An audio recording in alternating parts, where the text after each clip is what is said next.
que j'avais fait, me semble-t-il, cet été, sur le voyage de Macron dans les pays de l'Est, en fait, il avait obtenu une fin de non-recevoir.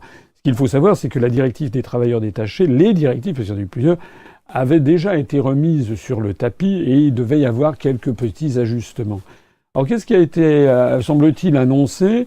Il paraîtrait que comment dirais-je, les contrats de détachement, qui étaient de 2 ans, tomberaient à 12 mois, donc à 1 an, moitié moins, c'est ce que demandait Macron. Sauf que, premièrement, la moyenne des contrats de détachement actuellement est de 3 mois.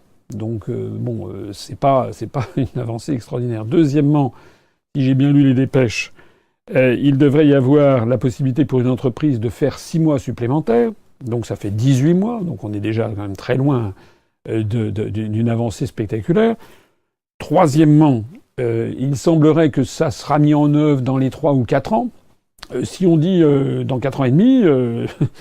Macron ne sera plus à l'Élysée probablement, donc il peut promettre absolument tout et n'importe quoi pendant 5 ans. Hein.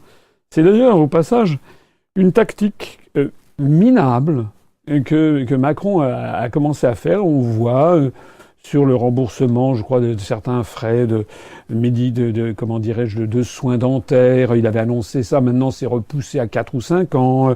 Sur la taxe d'habitation, c'est repoussé à 4 ans. Alors ça, c'est assez pratique. Quand vous êtes élu pour un quinquennat, vous pouvez faire des annonces en disant, écoutez, en 2035, je vais faire ci, je vais faire ça, mais il ne sera plus aux affaires. C'est vraiment se moquer du monde. En attendant, qu'est-ce qui s'est passé? Il s'est passé que cette directive des travailleurs détachés donc, a été à peine écornée. Le secteur essentiel, qui était celui des transporteurs routiers, n'a pas du tout été touché. En réalité, Macron n'a strictement rien obtenu de concret, de tangible. C'est ça la réalité.